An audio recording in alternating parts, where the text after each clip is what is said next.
Assalamualaikum warahmatullahi wabarakatuh. Di kula terangno nggih cara madzhab Abu Hanifah, banyu iku ora iso najis. Wis pokoke banyu iku nyucekno, dadi ora iso napa? Najis. Tapi kalau dalam madzhab Syafi'i itu air yang tidak sampai 2 kolah. 2 kolah niku ukuran 1/4 itu sekira-kira 1 meter persegi. Berarti kiri kanan atas bawah niku napa? 1 meter niku pun 2 napa? Kolah.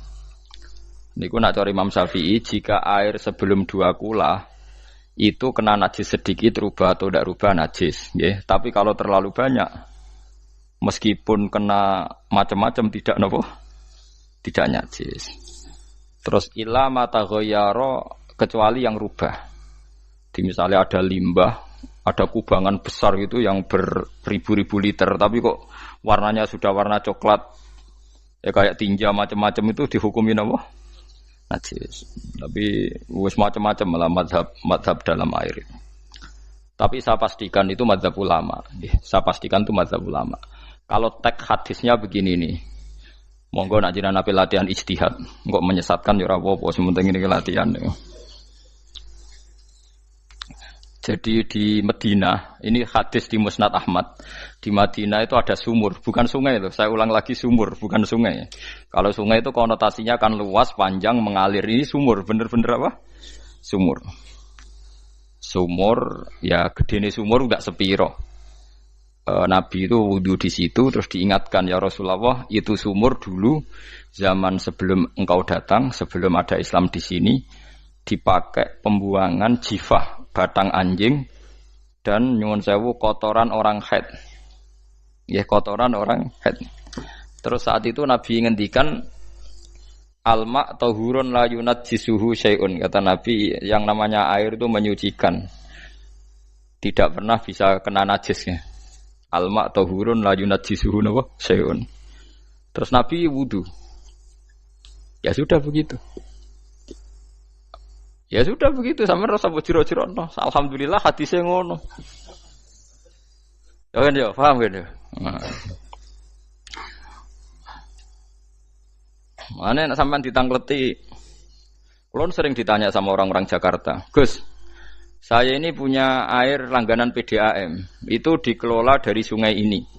Padahal sungai ini mulai tinja sampai sapi tank macam-macam ya ke situ semua, Gus. Terus gak baunya karena kaporit. Itu gimana itu, Gus? Suci ndak itu?" Terus saya tanya, "Lah kamu pakai ndak?" Ya sudah pakai, tapi tetap tanya hukumnya. Itu kan seperti yang di Jakarta itu kan misalnya yang diolah itu kan sungai macam-macam tuh, Gus. Lah itu yang limbah keluarga ya kalau untuk nyuci piring enggak apa-apa. Sapi teng macam-macam kan ke situ juga. Ya kan ya, cara kok istihad ya. Karena kalau menurut Syafi'i 2 kolah pun tidak ada pengaruhnya kalau terlalu banyak apa? Bahan yang apa? Najis, yang limbah itu yang najis. Ya jelas najis ya. Kalau teletong sapi kan ijek ono intikal madhab, rausul makul tohir. Kotoran hewan suci itu suci, masih banyak madhab yang mengatakan bahwa kotoran barang suci itu suci, masih bisa intikal. Kalau kotoran manusia itu lebih kriminal, enggak ada madhabnya itu. Jadi kotorane wedhus iku ana ulama sing darani suci, tapi nek kotorane ruhin gak ono. Nah, itu kan repot. Makanya kata sebagian ahli hadis, sebaiknya hadis itu tidak usah diistihati, pokoknya Nabi ngendikan begitu gitu. Ya sudah orang terus ya sudah begitu. Paham gitu. Terus seperti di sini misalnya yang di sini Gajah Wong itu kan atasannya sana mulai kali code kan wong macam-macam. Mulai wong buang kotor air besar, air kecil kan lewat semua. Macam-macam. Makanya masalah air itu pokoknya sifatnya air itu ma'an tahura, sifatnya air itu mensucikan. Mensucikan itu 2 dalam mazhab Syafi'i itu. Air dan tanah. Ya, air dan tanah. Terus sama Abu Hanifah ditambah 1. Ini kalau sampean coba tidak apa-apa, api. Makanya kalau ada boto, cara kene apa Mus? Boto ya. Boto bangunan wae. Boto. Itu kan kebanyakan kan kadang kan tipak buahan pletong itu kan ya. Terus dipakai boto. Dicampur-campur diulet-ulet. Terus dadi napa? foto. Cara madzhab Syafi'i tetap najis, dipakai masjid tidak bisa karena sebagian bahannya dari apa? Najis. Cara madzhab Hanafi suci karena sudah dibakar. Karena api itu termasuk alat mensucikan. Alasannya Imam Abu Hanifah, orang yang fasik-fasik itu nanti disucikan pakai api neraka. Berarti api itu bagian dari alat mensucikan. Jadi misalnya Ruhin mau sholat dibakar, sholat suci gitu. Karena api itu mensucikan. Buktinya orang-orang yang masuk neraka nanti sebelum masuk surga kalanya kan disucikan dengan api. Mana ada di neraka disucikan pakai air? Artinya kalau ada batu bata itu yang dipakai dari najis ya kemudian dibakar, itu berarti cara mazhab Hanafi suci. Alhamdulillah tuh. Jadi kita bikin masjid nyaman karena bahannya dianggap apa? Suci. Lewat apa? Lewat apa? Api tadi dia dibakar. Tapi yang ngeri ya. Nggih. Ben sampean ngerti mazhab gitu. Terus saya memang tak niati setiap saya ngaji entah 1 2 tak sisipkan hukum fikih karena fikih ini yang kita alami keseharian. Nggih, fikih ini yang kita alami napa? Keseharian. Makanya saya minta teks hadis tadi jangan rubah. Pokoknya ada sumur loh tidak sungai. Sumur itu kan airnya tenang, tidak ngalir. Nyatanya Rasulullah sudah dilapuri. Ini batang-batang anjing dan bekas orang-orang haid, kotoran haid itu dibuang di situ ya Rasulullah. Terus Nabi menjawab, alma la yunajjis alma utahurun la yunajjisuhu syai'un.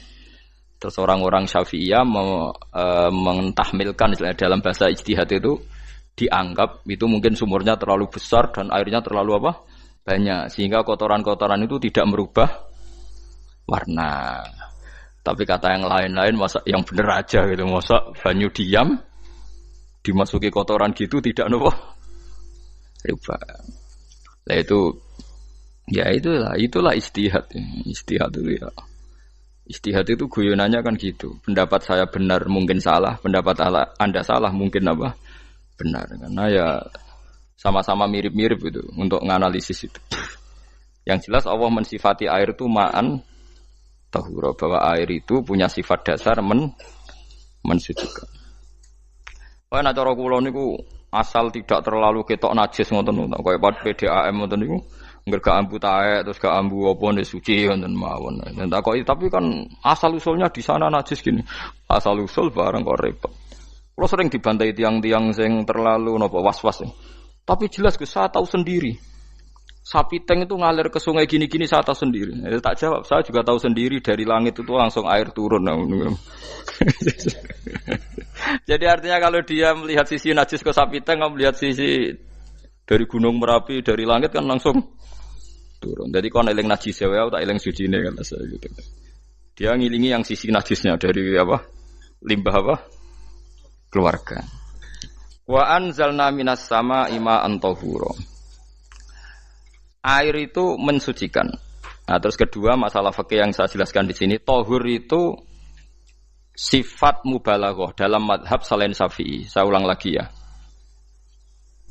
Kula warai lugat ke. Kalau orang biasa terima kasih disebut syakir, disebut apa? Syakir. Kalau terlalu banyak terima kasih disebut apa? Syakur. Kalau kadang memaafkan disebut ghafir, orang yang memaafkan. Kalau sering memaafkan disebut ghafur. Jadi dalam disiplin lughat kalau wazan fa'ul itu berarti menunjukkan terulang-ulang. Paham nggih Pak? Apa? Terulang-ulang. Sehingga mazhab selain Syafi'i mengatakan air satu ciduk kan ya. Dipakai wudu, setelah itu mustakmalnya dipakai lagi boleh. Mustakmalnya dipakai lagi boleh. Alasannya fa'ul itu mubalaghah gitu loh. Jadi sesuatu yang terulang. Paham nggih? Saya ulang lagi ya. Tahur itu kan wazannya fa'ulan. Tahuran berarti wazannya fa'ulan. Fa'ulan itu berarti ikut wazan mubalaghah. Kalau ghafir mengampuni, kalau ghafur sering mengampuni. Syakir terima kasih, kalau syakur sering terima kasih. Berarti kalau tahir suci, kalau tahur sering mensucikan. Nah, makanya selain Syafi'i mengatakan air asal suci mensucikan, dipakai berkali-kali tetap suci mensucikan. Artinya tidak ada mustakmal, tidak ada apa. Tapi kalau dalam mazhab kita kan sekali bekas wudu mustakmal, bekas junub mustakmal karena sudah pernah dipakai sesuci. Nah itu mazhab kita. Madzhab Syafi'i. Sama anut di soalnya kalau cerita. Kalau cerita sama nak kedesek nggih nganggo sing gampang mawon. Jadi gampang kan. Ya masuk akal karena memang wazan faulan itu untuk tadi untuk litakrir tadi untuk mengulang kayak ghafir nyepuro ghafurun sering nyepuro. Paham ya? Makanya orang itu kalau zalim itu ya zalim. Kalau zalim banget zalime. Makanya disebut Quran wa kanal insanu zaluman jahula. Zalim itu zalim biasa, zaluman banget zalime.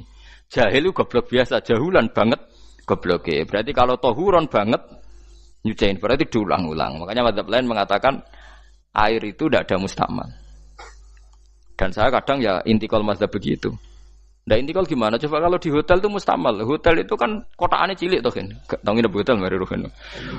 Kotaannya cilik. Terus kalau kita misalnya junub atau apa pakai ciduk itu kan tetap nyiprat toh mus. Nyiprat kena banyu di kotak yang cilik. Jadi kalau gak intikal mazhab pusing kan kita. Iya kan? Terus kemudian intikal lah suci guys. Takoki pangeran, lah kok mbok bolak-balik intikal mazhab Gusti. Jare sapa jare Gus Pak ngono takoki ngono. Lah kowe muni kowe kok ora takoki malah pusing. Kayak Mbah Khalil Bangkalan itu. Kalau nalkin mayit itu masyhur Mbah Khalil Bangkalan. Tidak nalkin mayit itu. Yo kan yo, aku sibuk urusanku akeh. Takoki malaikat ngenteni Mbah Khalil. Tinggal mire. Sing ngono tok. Nalkin meneh. Yo jiyo soe nak takoki malaikat marbuka manabiuka ngenteni ketuane. Maksudnya ngenteni dekne. Ya sudah ditinggalin. Ya orang ditakoki wong dekne orang kabudut. Pokoke diwarai kabeh. Nah, terakhir beliau rodok modern. Ngenteni ketua rombongan pokoknya. Jadi nanti yang jawab itu ketua rombongan. Tapi aja tiru kan ngomong takoki malaikat ngentosi Gus Pak. Aku teko tutuki mawon Gusti. Sewen. Yakin mugorokin ngomong ngoten kula ngomong bukan nangkir. Kamu tahu kan tugas standar Anda apa? Ya tugas standarnya bukan nangkir nutuki iku biasa wae. Biasa nutuki takkan apa? Nah itu mungkin bagian guyone wali ku jek mungkin. Kadang orang itu engkar ndak bisa. Yaitu tadi piye wae resmi teksnya Allah tu yaumana kullu unasim bi imamihim. Nanti manusia dipanggil itu per ketuanya. Bukan per individu kesuwen. Jadi ada teori itu yang mungkin benar. Teori itu yang mungkin benar karena kita nanti di mahsyar juga dipanggil ketuanya dulu. Jadi ya ma'asyarus Syafi'iyah, terus Imam Syafi'i disuruh maju ya ma'asyarul Malikiyah. Karena ketua ini nanti yang menciptakan mazhab. Karena ada pepatah an-nasu ala dini mulukihim. Manusia itu ngikuti tradisi ketuanya. Lagi coba orang Indonesia mbok bodoh, mbok ora, mbok pinter, mbok ora ngger Abu Bakar ya radhiyallahu anhu. Coba kalau tradisinya Syiah, mungkin Abu Bakar laknatullah alaih kan gitu. Ya kita tidak tahu begitu. Akhirnya kita ketiban apik karena menghormati apa? Sahabat. Artinya ketua itu penting, menciptakan suasana ketua itu penting. Coba kalau tanpa ketua, mungkin kita tidak punya tradisi. Makanya yang dipanggil itu ketuanya. Paham? Makanya sampean milih ketua itu yang benar.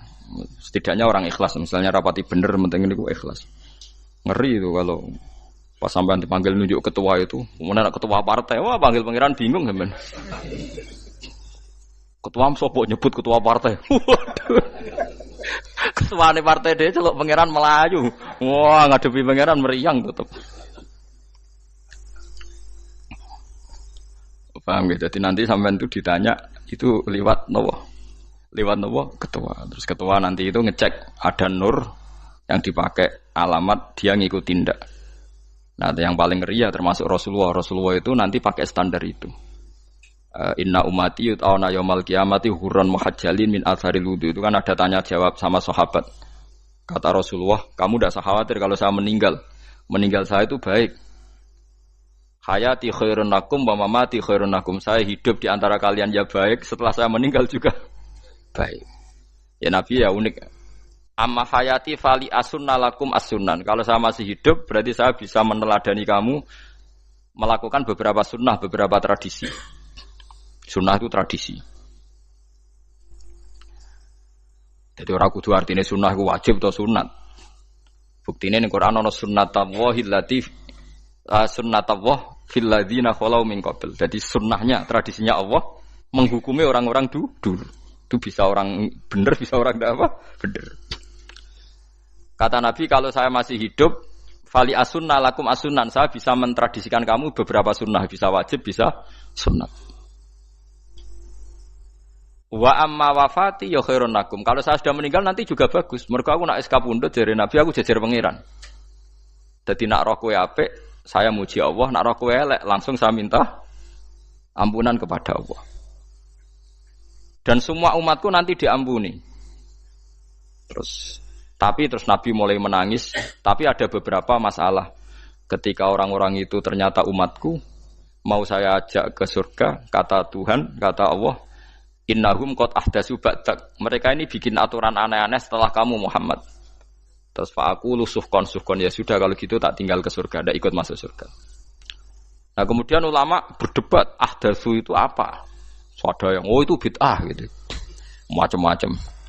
Kalau ulama Sunni ahdatsu itu ya bid'ah ibadah mahdhah. Jadi misalnya orang melakukan sholat zuhur kok 6 rakaat itu kan wong nganggur papat wis kesel kok malah muni 6 itu loh.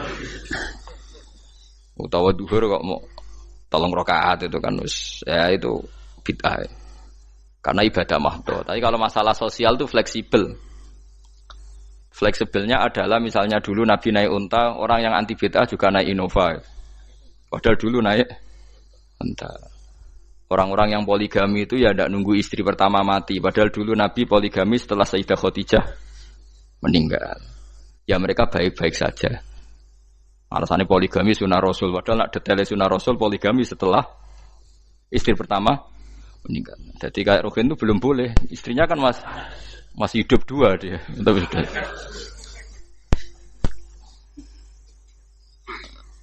Nah, bahkan artinya kalau sampean memaksakan gitu, sampean kalau enggak percaya saya bacakan ayat. Wal khailah wal bihola wal hamira litarkabuha wazina. Kamu bisa naik kuda, naik unta, naik himar. Setelah kamu naik dan kamu tenang di atas punggungnya, litastawu ala zuhuri tsumma tazkuru ni'mata rabbikum idza stawaitum 'alaihi wa taqulu subhanalladzi sakhkhara lana hadza ma kunna lahu mukrimin. Artinya ketika kita naik unta zaman dulu dan tagnya memang unta, itu terus kamu baca subhanalladzi sakhkhara lana hadza. Apakah sekarang kesunatan baca itu kalau yang ditumpai unta, sehingga kalau yang naik Innova tidak usah baca itu gitu. Wah, aku numpakku ora unta kok, dadi ora usah maca subhanalladzi apa? Sakhkhara lana. Dhisik Nabi maca iku mergo numpake unta. Ya ngajak goblok bareng to, mosok umat tepuk anti begitu itu. Makanya sensitif, bakas bid'ah ndak itu sensitif, enggak usah dibahas, biasa saja. Nek senak ra cocok ya diem aja. Sudah, sebenarnya ora cocok kalau sampai ngelakoni tapi tidak usah komentar karena jelimet. Saya pernah ditelepon orang, dimaki-maki. Orang Sidoarjo. Padahal wong Jawa Timur, ya aneh. Kan ada orang matur Rasulullah namanya Abdullah bin Amr. Ya Rasulullah, saya ini kuat puasa terus. Kata Nabi, jangan puasa 1 bulan 3 hari saja itu sama dengan 1 bulan penuh. Karena 1 puasa sama dengan 10. Masih balelo terus termasuk menyangkut Quran. Ya Rasulullah, saya ini tiap hari khatam Quran. Jangan 1 bulan sekali saja baru khatam. Enggak ya Rasulullah, saya ini ingin sering khataman. Ya sudah kalau gitu seminggu sekali, sab'a layal. Saya lebih kuat ya Rasulullah, 3 hari. 3 hari saja khatam sekali. Iqra'hu fi salasin, kata Nabi. Ya Rasulullah, saya lebih kuat ketimbang itu. Tidak ada yang lebih baik ketimbang itu, kata Nabi. Kemudian orang itu anti semaan, karena semaan itu kan 1 hari khatam. Paham ya? Maksudnya hadis tadi yang di Bukhari dipakai dalil anti apa? Semaan, karena semaan itu 1 hari apa? Khatam. Lewat telepon pertama lewat santri saya, terus lama-lama lewat telepon. Terus saya tanya, kamu bacanya hadis kira-kira sama saya banyak mana? Kayaknya banyak jenengan.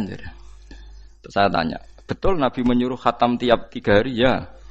Betul Nabi nyuruh khatam tiap 1 bulan? Ya. Ya sudah, lakukan saja. Anda sering enggak khataman tiap 3 hari? Enggak pernah, setahun aja enggak mesti. Lah iya kalau Nabi melarang baca Quran tiap hari kamu setuju, tapi Nabi nyuruh tiap hari khatam kamu tidak setuju. Enggak apa-apa, kamu anti semaan enggak apa-apa, tapi lakukan perintah Nabi tiap hari, tiap 3 hari khatam. Menang deh. Lah itu maksud saya. Anda tidak apa-apa milah-milah bid'ah sesuai versi Anda, pemahaman Anda, tapi yang fair. Kalau Anda anti semaan ya harus tiap 3 hari khatam karena dawuh Nabi iqra'u fi kulli salasin. Enggak juga kan mereka juga orang yang enggak jarang baca. Jarang baca apa? Lah itu enggak fairnya di situ. Makanya nggih biasa mawon. Cuman semaan hafal Quran wis semaan. Nah hafal Quran ya wiridan, malah lucu to hafal Quran kok semaan. Ya yes, ngono ae hafal ya nyemak kan, kok kesel ya mulai. Jadi bang nyemak sampai gremeng. Bariku mangan entek akeh kan malah lucu. Wong nyemak yo udah kurang ajar. Jajal kok nyemak kifa delok ngarep mbek guri tok, agar kebar ya wis. Aku serah kelakuane wong nyemak. Kan dekne ra apal kan yo. Biasane nyegat guri to. Kok agar gurine kembar pojok. Wis. Kok agar gurine pojok kembar. Ya sing semaan akhire pinter sing maca kembar gurine. Paham gitu terus wau gitu tohuron gitu tak latih memahami Quran secara lugat. Mergo Quran bagaimanapun bilisanin arabiyyin mubin. Ada ulama yang berpendapat tohir itu dimubalaghahkan tohur seperti ghafir ghafur, syakir syakur. Sebab itu menurut mazhab ini tidak ada air apa musta'mal. Tapi kita biasa mazhab Syafi'iyah apa? Ada apa? Ada musta'mal. Itu masalah-masalah ijtihadiyah, masalah-masalah ijtihadiyah. Kalau masalah ijtihadiyah tadi pendapat saya benar mungkin salah, pendapat Anda salah tapi ya mungkin benar itu. Wa anzalna minas sama'i ma'an tahura, mutahhiron tegese banyu iku sing nyucekno. Linuhya supaya maringi urip ingsun. Bihi sebab anane banyu baldatan ing daerah maitan kang mati. Jadi istilah resmine pangeran yo aku nak nguripno bumi iku yo nganggo lantaran banyu. Dadi aja mbok soal pangeran kok butuh lantaran. Waduh repot. Mung Qur'ane pangeran dhewe istilahno aku nak nguripno bumi lewat lantaran banyu. Ya ora usah mbok jurok-jurokno. Pangeran kok butuh lantaran. Ora usah lantaran lah yo iso, tapi nek Allah nganggo lantaran yo oleh yo aja terus Allah kok nganggo wasilah. Wah yo malah kacau. Ora usah ngono-ngono, ora usah mikir.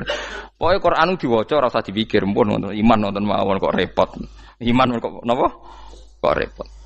Linuhya supaya ngurip-ngurip sapa ingsun bi sebab banyu baldatan ing negara atau daerah maitan kang mati. Jadi sampean jangan mengatakan kalau Allah untuk menghidupkan bumi butuh air ya keliru. Allah itu tidak butuh apa-apa, nggih. Allah itu tidak butuh apa-apa. Tapi kalau Allah punya sunnah, punya adat menghidupkan bumi itu pakai air, ya Allah jangan kamu atur. Kira pangeran kok ngatur. Itu kan ada cerita di kitab-kitab itu termasuk di Ihya itu. Nabi Musa itu sok dekat Allah. Jadi enggak mau mimik obat. Membuktikan bahwa Allah itu tidak butuh wasilah. Aqaqir itu maknanya obat-obatan yang dari herbal itu bahasa Arabnya apa? Al-aqaqir. Dia setiap konsultasi sama dokter disuruh minum herbal itu. Enggak mau dia. Enggak, saya akan disembuhkan Allah langsung, enggak usah lewat obat apa herbal katanya. Tiap dokter ditanya jawabannya sama. Oh, dokter goblok. Kamu belum tahu ya kalau Allah itu tidak butuh wasilah. Malah marah-marah dia tuh.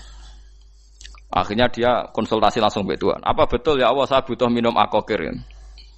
Terus, lah kata dokter gimana? Karena herbal itu fungsinya gini-gini. Terus, Musa, sing gawe fungsi herbal ngono iku sapa? Nggih jenengan. Lah yo aku gawe fungsine ngono kowe ngombe kok ora gelem, sing gawe ku ya aku. Jadi sing gawe bodrek ku nak kowe ngelu, bodrek mandi sing gawe ku ya pangeran, rumangsamu sapa? Sing gawe ruhe nak bar kelon lego ya pangeran. Mangsamu sapa? Omane bojone ayu kan. Ah, sing wis pangeran ora usah aku isin gengsi, ora usah ngono. Kalau muni elek dibanding bojone ning swarga, nek ning dunya ya ayu, nguruhin ya diselera kok udarane. Paham gitu. Terus itu masalah yang enggak akan selesai ila yaumil qiyamah. Jadi ada cara pandang langsung Allah itu ya bisa. Tapi misalnya ada sunnatullah ya jangan kamu tentang. Termasuk Nabi Musa akhirnya Nabi Musa mau minum, setelah minum sembuh. Terus ketika sembuh diberitahu Allah, memangnya kenapa kalau minum obat itu? Obat itu ada khasiatnya yang bikin juga Allah. Kok kamu hindari itu alasannya apa? Wong yang bikin juga Allah. Makanya kalau kamu percaya wasilah, kalau terpaksa percaya, kamu harus yakin bahwa nomor satu adalah Allah Subhanahu wa Ta'ala. Kalau kamu takut orang itu syirik, ya gak apa-apa, kamu lawan, harus kamu lawan. Memang selera kamu begitu. Kamu harus tidak usah ikut pakai, wong kamu khawatir, tidak apa-apa. Jadi sing khawatir syirik, ora usah nganggo ali-ali, ora usah nganggo ake. Tapi sing seneng dagangan, ya nganggo. Ora usah jimat-jimatan, ini hati napa booming ngoten mawon niati dak. Kulo nu diakek larang sedurunge rame-rame akek. Barang akek kerame terus mboten kula nggo. Wah, darani murah repot. Nggih kula mboten sombong. Dulu akeknya bapak itu zaman Bapak Sugeng tuh pernah ditawar ditukar mobil. Zaman itu mobilnya harga 60 juta. Dan itu wasiat bapak untuk saya. Saudara saya sepakat itu untuk saya. Dulu kadang-kadang tak pakai. Setelah akek booming terus dikira ini yang gelondongan berapa kilo. 25.000 muruah camah cara Jawa camah tidak pernah tak pakai. Saya yakin ikut turun itu aki-aki yang mahal itu karena dikira yang produk ya yang masal itu yang itu. Paham gitu tuh sampean biar tahu duduk perkara ini. Jadi tohur ya tohuron itu sifat mubalaghah. Tapi kalau dalam mazhab Syafi'i tohur itu ismul alat. Jadi tidak maknanya mengulang-ulang sehingga Imam Syafi'i tidak membolehkan wudu pakai air apa? Mustamal. Lah menurut hadis kayaknya benar Imam Syafi'i secara lahir. Karena Nabi ngendikan sisa air wudu itu membawa dosa Anda. Kata Nabi, jika seseorang wudu maka kotorannya keluar dari ajfan, dari pelapuk mata, dari apa sampai keluar dari mimbaini adzofirih, sampai keluar dari bawah-bawah apa? Kuku. Sehingga kalau air ini sudah membawa kotoran dosa Anda, berarti air ini kan sudah menjadi air kotor. Andai kan Anda mukasyafah, maka air ini sudah penuh dengan kotoran. Enggak mungkin air yang sudah penuh kotoran dipakai wudu lagi. Itu cara berpikir Imam Syafi'i. Ya sampean ikut mana ya? Ya gampang kan kalau keadaan normal ya ikut Syafi'i, kalau air banyak, kalau tidak normal ya ikut mazhab yang lain. Kan gampang. Gitu aja kok repot tuh. Ya itu pentingnya orang ngaji ya di situ tuh harus banyak pilihan. HP kartune loro masa madzhab mesti tok. Nah, itu kan gitu. Ya pokoknya gitu. Kalau yang percaya wasilah ya pakai istilah pangeran linuhyabi baldatam maita, ada kata bihi. Allah menghidupkan bumi itu dengan pelantaraan air, padahal Allah tidak butuh perantaraan. Tapi yang anti ya enggak apa-apa. Memang yang percaya wasilah itu ya bahaya juga. Yes, pokoknya yes. Sudah pakai 2 kartu apa susahnya tuh? Ya enggak apa-apa. Asal ada ilmunya, ya tidak karena emosi. Memang ada apa? Ada ilmunya. Linuh ya bihi baldatam maita. Wanus qiyahu. Lan nyirami ingsun yastawi podo baldatam maita bitakhfifi lan takhfif maita, maksudnya buatan mayita tapi napa maita. Yastawi podo fi ing dalam dawa maita napa al mudzakkar muannas lan muannas. Zakkarahu mudzakkarna sapa Allah taala hu ing dawa maitan bi tibaril makani kelawan diitung tempat. Maksudnya maitan. Wanus qiyahu meniku masalah nahwu. Lan nyiramno ingsun hu ing banyu ilma ategese banyu mimma sing perkara kholakna kang wis gawe ingsun gawe siraman an aman ing pira-pira raja kaya kewan ibilan tegese unta wa bakaronan sapi wa namanan wedhus wa anasiya lan pira-pira manusa kasiron kang akeh. Iki unike Quran, kadang kewan mbek manusa iku dibakas dhisik kewane. Engko nek ndelok dosa mbek ora ya apik kewan. Tapi nek ndelok diakal mbek ora ya apik manusa, tapi nek didelok manusa mbek kewan iku dosa ndi? Dosa manusa. Mulane nek salat istisqa iku kesunatane gawa kewan. Lho nggih tenan mboten guyon, sampean delok kabeh kitab fikih nek salat istisqa kesunatane iku wong kon gawa apa? Kewan. Tapi aja kethek lho ya. Contone ngono iku ya kaya wedhus sapi, engko terus koyo kethek ula bulus wah, malaikate bingung wah. Maksudnya kewan tapi aja bulus, kethek ula. Mulane teng daerah mriku, teng daerah sarang nate kekeringan. Bareng kekeringan tiang salat istisqa ono sing nggo sapi, nggo wedhus, delalah bar salat istisqa iku udan. Tapi kula seneng mbek kiai ini. Pas udan kiai ini ngendikan itu. Kowe aja GR nak udane krana kuwi ya krana sapi mbek wedhus iku. Mergo ora duwe dosa, mergo ora duwe apa? Dosa. Lah ya itu agama. Agama itu kita kita ta'abudi. Wong kita jare makhluk paling terhormat. Tapi nyatane nak istisqa butuh bantuan kewan. Itu kesunatan istisqa ngoten to. Tem mriki ngoten mboten. Do nuntun wedhus to. Napa? Mboten sing tek teng kitab-kitab Pak Sami to. Kan nggo kewan kan? Ya, tapi ya soal kewan mau iso mbayakno. Wah, lah nek wong pasar ngasem mbok gawa mulai ular kobra macam-macam malah repot. Ndak ini menunjukkan nggih karena manusia iku akeh dosane. Mulane jemben teng ora-ora mahsyar iku manusa ra kepengin kewan ra kepengin dadi manusa tapi manusa kepengin dadi kewan. Makanya nanti ketika ngadepi hisab gak kuat wa yaqulul kafiru ya laitani kuntu napa turaba. Maksudnya kuntu turaba ya Allah saya jadikan kewan sing di akhir segalanya didhawuhi Allah kuni turaban. Kamu sekarang cukup jadi turab. Intine manusa sampeyan teng ora-ora masaru bayangno kaya kewan sing akhir hayate mau didadekno napa lemah. Nah, kadang-kadang manusa itu dalam siklus ini apik kewan malah didhisikno mimma khalaqna napa an-aman riyen ya. Kalau dilihat dari dosa ndaknya, kalau dilihat dari manusia makhluk terhormat macam-macam ya apik manusa. Wa anasiya lan pira-pira manusa kasiron kang akeh jamu insan ente lafat anasi jamu lafat insan. Wa suhu te aslina lafat insan iku anasinu. Fa udilat moko digendi apa anunun digendi ya aning ya. Wa timat lan dene sopno fiha ing dalem ya apa enggang dalem ya apa al ya ya. Maksudnya ya sing sangka nun diidghamno be ya asli. Au jamu insin te jamu lafat insin. Walaqad tasarrafna lan teman-teman molak-malik ingsun to mutar-muter ingsun. Hu ing ma'il ma'atik sebanya bainahum antarane wong akeh liat zakaru supaya gelem eling sapa ngakeh. Asluhu ya tadzakaru. Niki kok usum nahwu le utimat ya gamna apa ata fi dzalik ing dalam dal wa fi qiraatin liat kuru bi sukuni dzal wa dhammil kaf. Liat kuru nikmat Allah ing nikmat Allah taala bihi klan ma fa aba mongko moh sapa aksarun nasi sapa akeh manusa moh ila kufuron kecuali mungkiri ning nikmat juhudan tegese mungkiri ning nikmat ngingkari ning nikmati maring nikmat haitsu qalu sekirane ngucap sapa ngakeh mutirna bina ikada mutirna den kei udan kita bina ikada sebab posisi perbintangan iki supaya kula warai iki sampeyan nak ketemu Allah ben selamat niku kula jamin lah nak ilmu kula ni orisinil Allah niku gada adat gada sunnah lah dalam bahasa Quran niku perkara iku ana alamate. Dadi misale ana mendung alamate napa udan. Terus Allah niku nggih damel sistem. Misale huwallazi ja'ala syamsa diya awal qamara nura wa qaddarahu manazila li ta'lamu adadas sinina napa wal hisab. Sehingga di sistem itu kita tahu musim hujan itu misalnya musim ini. Kalau musim kemarau ini posisi bintang pas di sini. Sehingga wong Jawa sing goblok lah roh iki musim hujan iki musim kemarau. Kalau ahli hisab, ahli astronomi ngerti kalau matahari di sini berarti musim ini, kalau matahari di sini musim ini. Begitu juga musim panas, musim gugur macam-macam. Itu kita tahu, itu sunnahnya Allah dan itu yang bikin Allah, kita tahu. Tapi sekali ada hujan kok kamu bilang begini, wajar udan deres wong rendeng. Itu Allah tersinggung karena kamu nganggep udan itu jasane rendeng, ora jasane pangeran. Gak repot ngadepi pangeran. Ya memang begitu. Karena inginnya Allah manusia itu punya dua kecerdasan.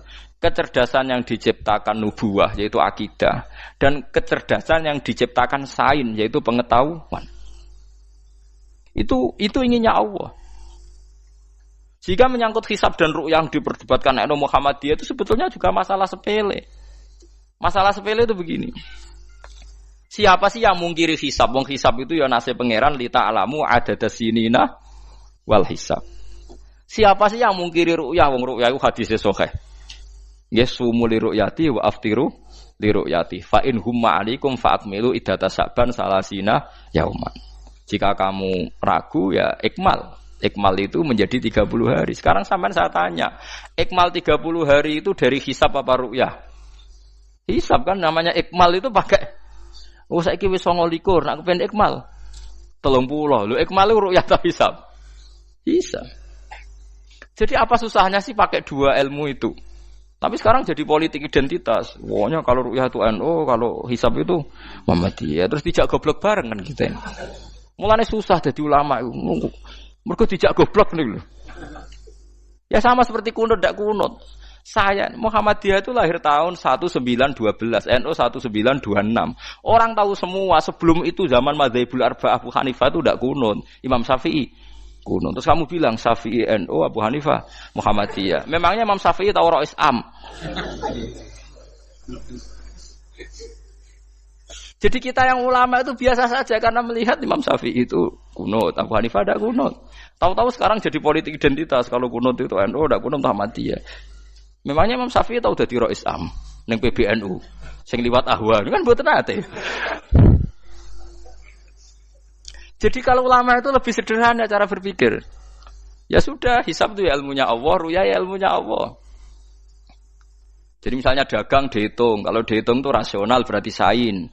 Kalau tidak dihitung kok berarti jenenge kejutan ya enggak, kita pernah ngalami semua. Kita pernah ngalami dua-duanya kan. Dihitung ya pernah laba, kejutan ya pernah. Musim sulit dagang rugi ya biasa, kecengklok rugi kebodhon biasa sama pernah. Anggap aja kalau rutin namanya sain sesuai hitungan pengetahuan. Kalau model ngono kejutannya selesai kan. Kok dibenturkan? Kejutan sama rutin itu absolut mana? Akurat mana? Ya ngajak goblok bareng. Paham ki biasa mawon wong sing seneng ilmu tuh ben biasa roh iku roh dojo ben. Ya ben biasa. Nah sekarang itu usum, anti ilmu itu usum. Yang usum sekarang itu politik nopo identitas. Soalnya batik wong Yogyo, wah batik nasional berarti orang batik wong Indonesia, anak batik rawong Indonesia. Jadi batik nopo pakaian nopo nasional. Ya wong golek hadis nganti ngelu kesunatan ibadah nggo klambi putih. Ora ana kesunatan ibadah nggo klambi nopo batik. Tapi nak kowe wong alim ben diarani klambi putih gak wajib, kudu kadang-kadang nganggo batik, nggo nunjukno nak nganggo putih iku.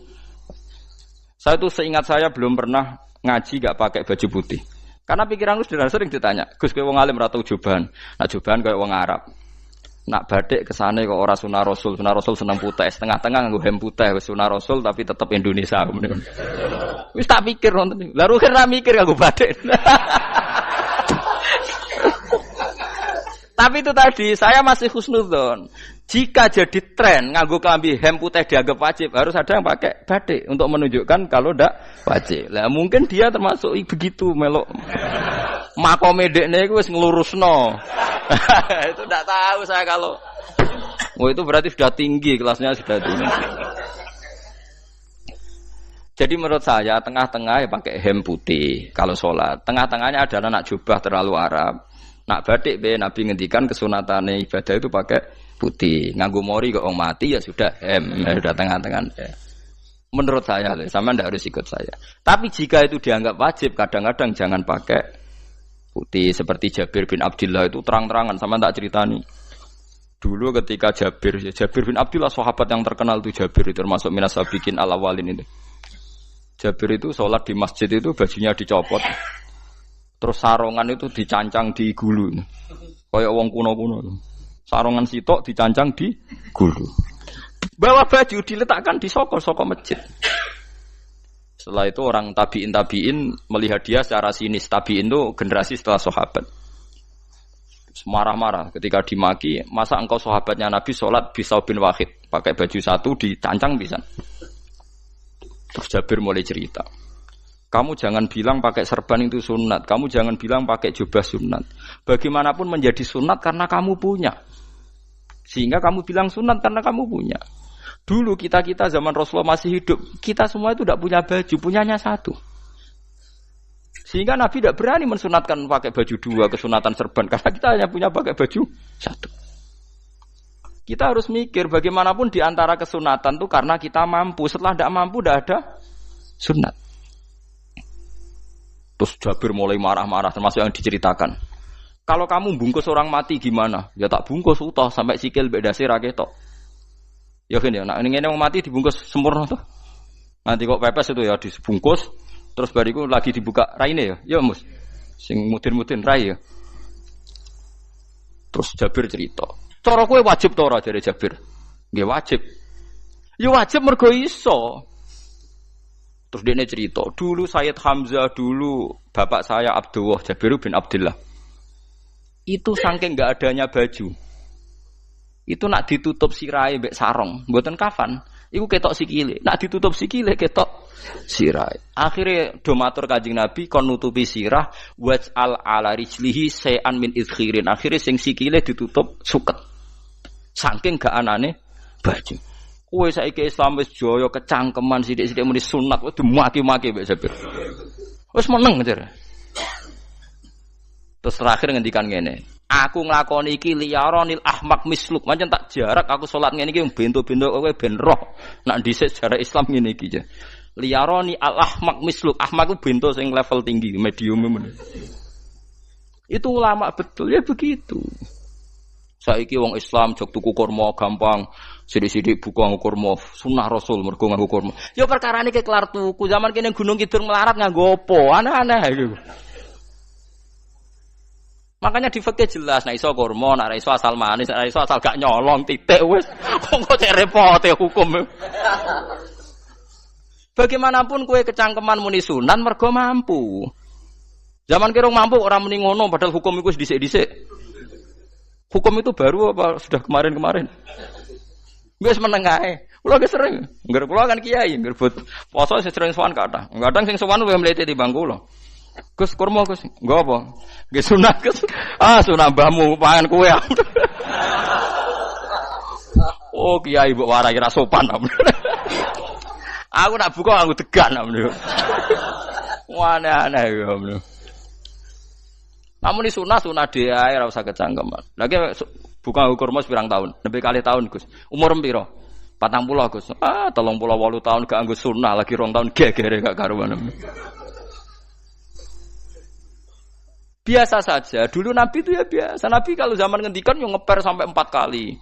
Kalau gak mampu ini, kalau gak mampu ini. Nabi kalau ngendikan ya gitu sampai diulang-ulang. Karena Nabi tahu tidak semua umatnya gampang mendapatkan itu.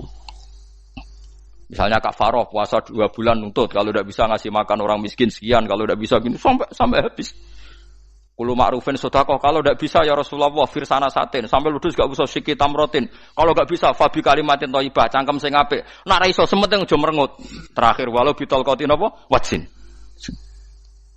Itu ulama mewarisi sekian kebaikan yang diajarkan Nabi, tidak terus dipatenkan satu ngel-ngel wong akeh. Kono apa ngekek kurma kok khutbah bareng sumpah. Wes pangan dhewe entekno. Ya ana sing sabar, wis kula tobat Gus mun mboten ngomong-ngomong ngono ya. Ya biasa saja kalau ingin sunah-sunah biasa saja. Dawe Nabi wal qasda tabluhu. Kamu itu yang biasa saja. Biasa itu ya standar saja. Ya biasa. Jadi Nabi dulu kalau melakukan sunnah itu biasa. Sunnatun sanaha Rasulullah sallallahu alaihi wasallam. Ini sunnah yang dilakukan Nabi. Tapi di luar yang azimah. Azimah itu yang wajib atau fardhu ain itu sahabat biasa. Karena bagaimanapun kita bisa begini karena mampu. Seperti Jabir tadi, orang bisa sholat pakai serban, pakai jubah karena mampu. Zaman Nabi awal Islam. Sama lihat Bilal, ada nak belodor gitu tuh. Sama lihat film Umar atau film-film Bilal. Itu memang nyata dulu itu la yajidu ahaduna illa thawban wahidan. Enggak ada yang kecuali punya baju apa? Sama dulu film-film, mulai versi seneng kitab sampai versi film itu sama. Bilal nak adzan ya blodor, ora adzan di blodor gak sopan. Oh memang ya duwene klambi mok sitok iku. Adlok ceritane Sa'labah, bar salat salam langsung melayu. Berkali-kali yang bersalam melayu. Jebule apa genta kae. Ya salah bang bersolat orang witir melayu kenapa? Saja takoki ya Rasulullah, takoki Nabi. Salah bah kata sahabat-sahabat kowe nak salat bar mulai langsung melayu. Ya Rasulullah, kami kula namung setunggal, istri saya di rumah aja utuh. Iku saking ndak adanya baju. Oh, saiki nang sunatno kon. Ya begitu. Makanya ketika Sayyidina Umar idza ausa Allah fa ausiu. Nanti kalau sudah jembar ya jembar. Nak lagi ruwet ya ruwet. Ya sudah biasa saja. Paham ya? Jadi kalau suwun misalnya malah yudraku kullu, la yudraku napa kullu. Kalau tidak bisa semua jangan sama sekali. Jadi misalnya kita tidak bisa jubahan, tidak bisa serbanan mergo ora wong Arab. Supaya saya ndak keriting jubahan kok tonggo ya guyu. Paham nggih? Wah aneh ngono. Kemudian nek ora kaji kok jubahan malah digugat wong akeh. Ya sudah pakai hem putih saja. Yang penting dua semangat sunnah putihnya misalnya. Ya tengah-tengah gitu. Tapi kalau kira-kira dianggap wajib ya kan ganti batik kayak Ruhin itu. Itu makomnya sudah itu tadi sudah tinggi sekali. Ya Nabi itu kan, misalnya Nabi nyifati rambut yang baik itu yang lurus ngombak gitu. Sifatnya Dajjal itu keriting. Tapi yang keriting ya nggak apa-apa. Bukan berarti wah keriting mirip Dajjal janda gitu. Ya itu kan Allah menunjukkan kekuasaan. Nanti kalau Allah bikin lurus semua dikira nggak mampu bikin yang keriting, ya sudah dibikinlah yang keriting. Ya sudah gitu biasa saja buatan berlebihan. Paham gitu. Jadi Nabi itu kalau ngendikan seingat saya ini hafal banyak hadis. Kalau ngendikan tuh sampai berkali-kali. Itu tadi mulai kalau sedekah pakai ini, kalau ndak mau minum sampai mulai firsana satin sambil wedhus ijek larang walau bisiki tamro separone kurma masih kadang ndak mampu fabi kalimatin thayyibah enggak mampu lagi ya soalnya tak sedekah walau bitol qoti wajin sedekahlah meskipun dengan ceria. Itu sirinya kenapa saya ngaji guyon karena paling ndak ceria itu happy. Coba kalau saya ngaji merengut meneng terus ketok nyesal terus sing ngaji kan mikir, Gus Bak kurang apa? Kita ngaji ku ana sing kurang. Oh, terus sing kedonya nafsir wah paling kurang sangune. Wah jadi repot. Mulane kula ngeten wis tak pikir, mangsa ora tak pikir. Guyon kula mek sampean nangis mbon ndi ganjaran akeh ndi. Mergo guyon kula bi ilmen nangis sampean mikir utang. Jadi terakhir sedekah talqati wajhin, wajah yang ceria, yang happy. Kowe iki happy kan yo seneng, paling gak mikir nasibe kan. Kiai iku happy sebenes. Jajal misale kiai kok rogen sumpeng. Maca kukar kukur, bariku angop. Bariku kukur meneh. Kan wong mikir. Wayahe tanggale bayar apa piye kredite. Waduh. Apa wayahe ditarik sepeda motor kan orang terus menafsirkan macam-macam. Sing elek sing wong alim mulai nafsiri paling tertipe ra iso. Wah, paling elek. Ya nek wong alim kan ana ukur-ukur mesti nek sing suudon kan paling macane bingung terkipe ngono. Ya macam-macam lah sesuai asumsi napa. Jadi kula suwun lah sama nek dadi kiai nek ra iso sedekah macamnya terakhir ceria. Mergo Nabi ngendikane terakhir tasaddaku walau bitol qoti wajhin. Bersedekahlah meskipun dengan keceriaan napa muka atau wajah.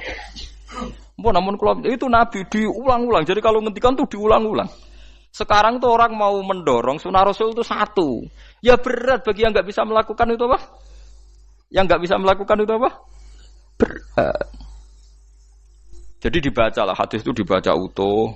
Ya bukan kita apa ya mau sekolah kepingine kabeh umat Nabi itu happy. Mergo selama itu tidak maksiat berarti anut ajaran Kanjeng Nabi Muhammad sallallahu alaihi wasallam. Ma khuyira Rasulullah baina amrayni ilakhtara aisarohuma malam yakun isman. Rasulullah itu tidak pernah disuruh milih dua hal yang berbeda kecuali milih yang paling gampang. Asal itu tidak barang dosa. Itu hadis muttafaq alaih. Ma khuyira Rasulullah baina amrayni ilakhtara napa aisarohuma malam yakun napa isman. Jadi Nabi itu tidak disuruh milih dua hal, mesti milih yang paling gampang asal tidak nopo dosa.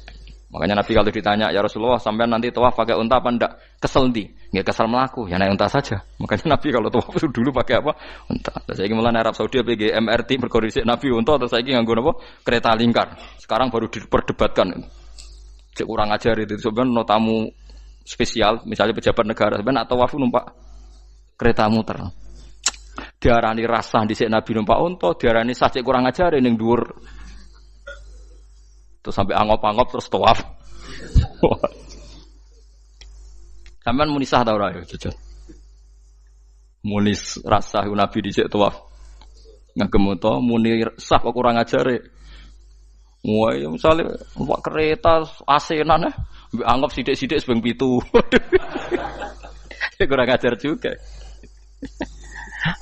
Saat ini lebih diperdebatkan, tapi ya mbak, sing bakas ngono ben ngerti hukum sampean, ben ora anak kiai iku bingung, ulama yo mikir hukum. Iku ketok ceria kula, sampean ora bingung ora ceria. Fa aba mongko sapa aksarun nasi sapa akeh manusa mo ila kufuron kecuali ngafirin nikmate Allah juhudan tegese ingkar li nikmati maring nikmat haitsu qalu sekirane ngucap sapa kufar mutir nabi nawi kada mutir nadien kaeringi udan kita binawi kada sebab posisi bintang sing ngene iki walau syi'na la ba'atsna fi kulli qaryatin nadhira walau syi'na umpama ngersakno ingsun Allah la ba'atsna yektine nugasno ingsun utawa ngutus ingsun fi kulli qaryatin ing dalam saben-saben daerah desa nadhiron ing wong sing ngelingno Umpama wong ngersakno kabeh desa ya nabi, tapi kok kakek nabi malah repot kan. Yukhawifu kang ngekeki peringatan sapa nabi ahlaha ing penduduk Qaryah. Walakin ba'asnaka tetapi ning ngutus ingsun ka ing sira Muhammad ila ahli qura maring kabeh penduduk kuliah sekabehane ahli qura nadhiran khalidati nadhir khalidati nabi liya'zuma supaya gedhe apa ajruka ganjaran sira. Tapi kabeh nabi niku nggih pokoke Allah mampu mawon tiap desa dikai nabi, tapi Allah ndak melakukan itu, cukup nabi sitok terus kabeh iki kon anut Nabi Muhammad sallallahu alaihi wasallam. Mulane ana guyonan wong Arab wong Jawa apik endi? Apik wong Jawa aja. Ke wong Arab iku cara obat iku dosis tinggi, mulane dikirimi nabi. Wong Jawa cukup mudin, cukup kiai wis Islam. Dadi rapati salah lah. Penyakitnya ringan jadi diobati kiai iku wis dadi iman. Nah wong Arab kudu napa? Nabi. Berarti penyakit berat mbek ringan apik endi? Apik ringan, mulane jare kiai Jawa kita apik wong Jawa Gus mbek wong Arab. Mergo ora butuh napa? Nabi. Berarti dosisnya kan kecil ya, rendah. Sauni-unimu wis. Wong bingung, ngono kok omongane wong napa? Bingung. Lha opo nganalisis ngono barang. Ya wong nganggur iku repot terus. Fala tuti mongko aja nurut sira al kafirina ing pira-pira wong kafir fi hawahum ing dalam hawa nafsune kafirin. Dadi kaya aja anut wong kafir ning menyangkut hawa nafsu. Tapi nek menyangkut kebaikan wong kafir sing kita kadang kalah baik dalam hal sosial.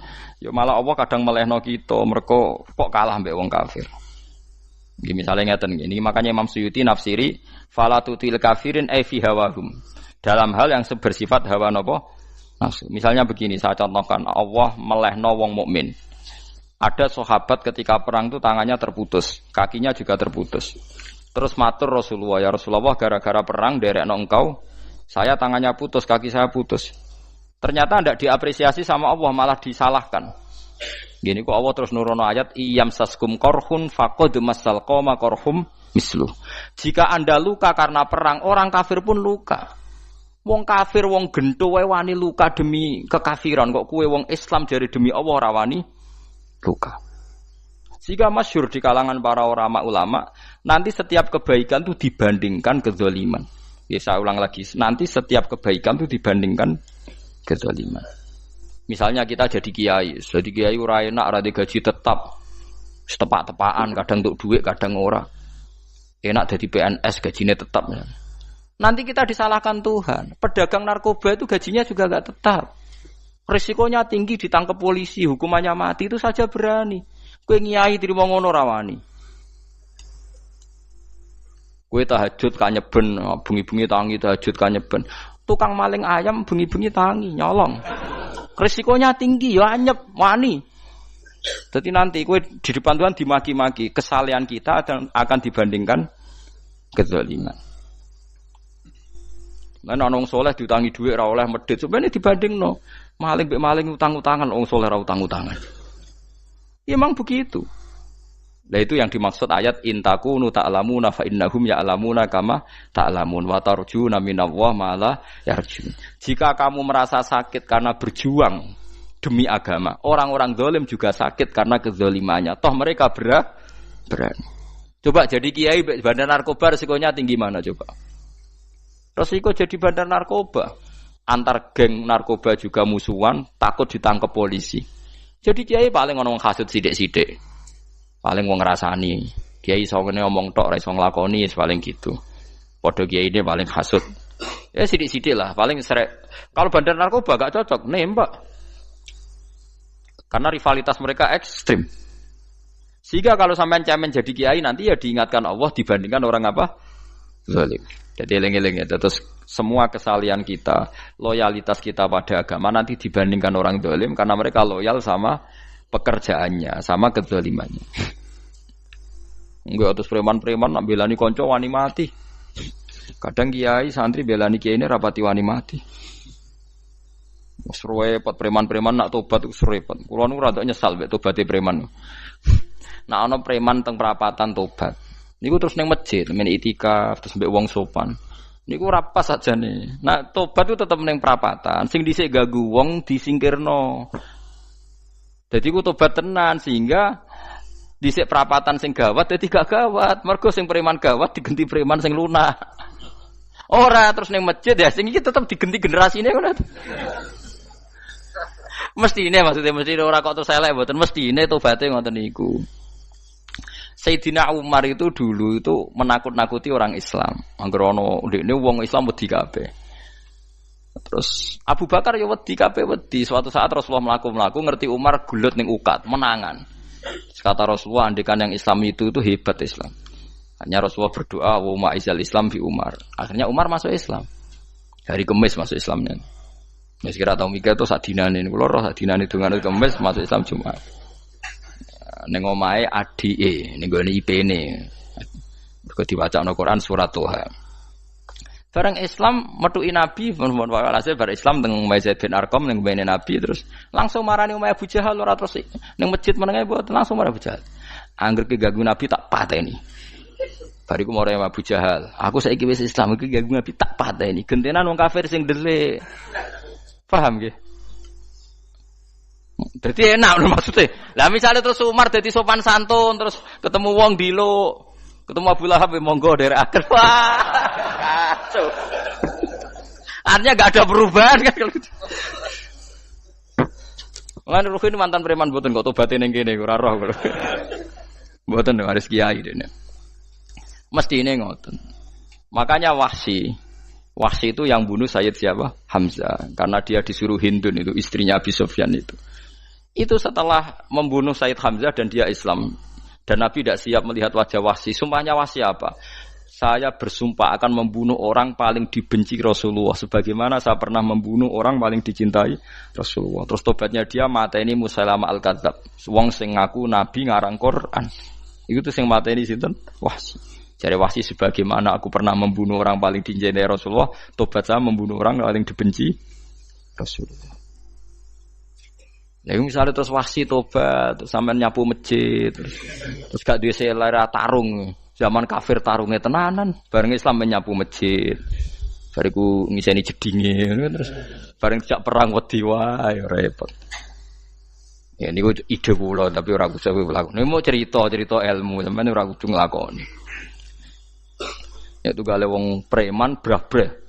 Blojo narkoba entek akeh dilakoni, nggo judi diakoni. Sewengi orang preman itu kalau judi 2 juta 3 juta loh. Bareng tobat ngeboni masjid 10.000. Padahal donyane jek akeh. Mestine tobat yo. Saya zaman judi semalam 3 juta. Sekarang kalau pengajian atau ke masjid semalam 3 juta 100 lah minimal diluwei. Ora malah pas tobat nglebokno amplop masjid yo 10.000, kadang 2.000. Repot-repot. Tapi ya apik tobat, mesti cerita. Tidak begitu, mestinya berbanding. Paham nek sampean takok tobat itu cara ulama nggih ngoten niku berbanding. Mulane riyen Khalid bin Walid itu jadi panglima perang Islam itu saya masih ingat makalahnya Khalid bin Walid fakama anni aktsartul qatla fi kufri aktsartul qatla fi islami. Dulu ketika saya kafir adalah sangat banyak membunuh orang Islam. Perang Uhud kalah itu karena panglima orang kafir adalah Khalid. Dia cakap sekali dalam ngatur strategi perang. So Khalid itu utek elek kan, pikirane ala sahabat yang menuso ruhin es kayak wong wedok ambek apa jenenge ghanimah mesti medun. Sahabat ora kabeh kaya aku kan ono kaya kue barang macam-macam. Gunung Uhud itu dhuwure mok sak musolane iki jamira Gunung Uhud kaya Merapi niku mboten. Nah kaya Merapi amanah ning dhuwur tetep ra kenek, meleyang to. Dadi Gunung Uhud itu dhuwure mok sak musolane mbok dhuwur pundi. Wong kula nate mriko bolak-balik kan nggak bisa nih orang tahu. Kalau kayak orang India, jadi malah itikaf teng gunung loh, Uhud. Mbak piye dalile bapak ya ora roh. Lah itu Khalid bin Walid pinter, dia ketika kalah itu muter ke belakang terus ghanimah itu dilepas. Ya dulu itu dalam perang dulu tuh ghanimah itu kan perempuan sama apa? Ya sama barang-barang itu. Ketika dilepas itu dianggap sudah mengaku kalah. Ada sahabat yang kok ruhin itu udah akabir sahabat, ada sahabat papan atas, sahabat yang seperti itulah. Sahabat kebanyakan turun ternyata Khalid itu muter terus naik dari belakang. Pas sahabat turun, dia naik dari apa? Yo penak karek mana iko dhuwur, itu akhirnya kalah. Itu ya gara-gara strategi ini Khalid bin Walid. Nah terus dia bersumpah, saya bersumpah semua kecerdasan saya, semua kecanggihan saya akan saya gunakan untuk membela Islam. Klimaknya itu di perang Tabuk, di perang Yarmuk, di perang Tabuk. Itu di panglimani siapa saja yang ditunjuk Nabi itu kalah. Termasuk Ja'far bin Abi Thalib itu padahal panglima yang ditunjuk Nabi. Usamah ya kalah. Abdullah ya kalah. Semua yang ditunjuk Nabi itu mati semua. Akhirnya panglima diambil siapa? Khalid. Taruh saja gini strateginya. Anggap saja Arab itu padang pasir. Tidak sampean biar tahu bahwa orang soleh yang cerdas itu banyak. Jangan kira soleh itu tidak butuh kecerdasan, butuh. Arab itu kan padang pasir. Mau jelas gini, gambarannya apa? Padang pasir. Itu kalau perang itu kan taruh saja orang Islam itu 3.000 musuhnya 10.000. Memang kejadiannya gitu, 3.000 musuh 10.000. Itu kan berbanding berapa itu? 30 ya? 1 banding 3 ya? Nah itu dulu, pasukan-pasukan Islam dulu itu sama-sama seperti soft sholat. Jadi memanjang. Ya akhirnya perang itu kelihatan sekali mana yang sedikit, mana yang banyak. Habis Khalid strateginya dirubah. 100 orang di depan, anggap saja gitu. Pokoknya tak kayak gambaran coro Jawa paling gampang. Lagi macam kitabnya malah bingung loh. 100 pasukan kuda yang di depan itu disuruh negarkan kuda. Disebut fal mughirati subha itu. Yang itu wal adiyati napa? Dobha fal mughirati subha itu. Jadi pokoknya anggap seperti itu. Fal muriyati apa? Qadha itu. Kuda yang 100 di depan disuruh menegarkan. Pokoknya kon gerak sehingga debu itu banyak bertebangan. Terus pasukan yang 3.000 itu disuruh memanjang. Memanjang sepanjang-panjangnya. Karena di depan ini ada tegaran kuda tadi, orang kafir yang di sana itu melihatnya ada bantuan datang baru. Wih, pasukan Islam teko wakeh, panjang lagi. Dikira jumlahnya itu sampai 50.000 lebih. Paham sih kalau maksudnya? Sehingga wong kafir melaju perkara ini tidak mungkin kita tandingi. Orang Islam dapat bantuan baru, padahal ya wonge podo. Mau baris setok dirubah. Nah misalnya sing mimpin Mustafa sembah jare mati ya syahid, mati kabeh wong Islam. Nah itu artinya dia masih ingat betul. Saya dulu pernah menggunakan kecerdasan yang sama untuk mengalahkan umat Islam. Saya bersumpah kecerdasan yang sama akan saya gunakan untuk memenangkan Islam. Lalu coba bayang nonton ane padang pasir 3.000 orang, yang 100 di depan negarno kuda supaya pandangan tidak begitu jelas. Terus yang belakangnya memanjang dari jauh kan kelihatan pasukan dapat bantuan baru. Padahal ya orangnya sama. Akhirnya orang kafir merasa wah nggak imbang. Kita ada imbang karena orang Islam dapat bantuan. Terus menang perang itu. Lah itu tobat bener gitu loh. Orang kok pas kafir cerdas, buareng Islam tobat nyapu masjid. Sebarigus ngaji ngantuk. Padahal zaman kafir cerdas, memperdayakan ekonomi nganti sugih bergeder.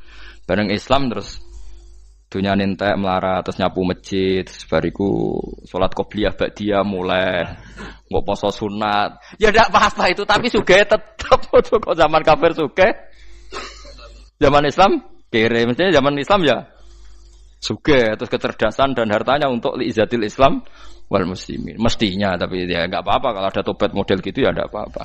Ojo kok terus dari Gus Pak ngene kok elek ya ora ana jenenge tobat mesti ape, tapi enggak fair gitu loh. Maksud zaman nakal serius, zaman tobat sekenanya itu kan fala tuti mongko joto atsira al kafirin ing pira-pira kafir fi hawahum ing dalem selera hawa nafsune wong kafir. Wajahidhum lan merangi sirahum ing kufar. Merangi maksudnya berjuang bihi kelawan Quran. Maksudnya hujjah. Uang iku nak merangi wong kafir nganggo Quran, ndak mesti perang iku nganggo pedang. Niki jelas kita bire ge wajah hidum bihi ebil Quran. Maksudnya perang nganggo Quran itu kita melatih argumentasi atau hujah yang dengan hujah itu jelas-jelas ketok bener agama napa Islam. Wajah lan merangi sirahum ing kufar bi iklan Quran ayat Quran itu Quran jihad dan kelawan perang atau kelawan jihad, kelawan berjuang kabiran kang gede. Wa wa ta'ala wa alladzi zat maraja ingkang lepas sapa Allah al-bahraini ing dua laut. Arsalat sing lepas sapa ta'ala huma ing al-bahraini mutajawiraini hale berdampingan. Hadza utawi iki wa adbun iku banyu sing banget segere, banget manise, banget segere. Furatun tur enak diombe, sadidul udzubati tekse banget manise. Kiye kuno nak manane mudah diminum. Wa hadza utawi iki ku milkhun niku banyu asin, ujajun tur banget paite. Syadidul muluhah tegese banget paite.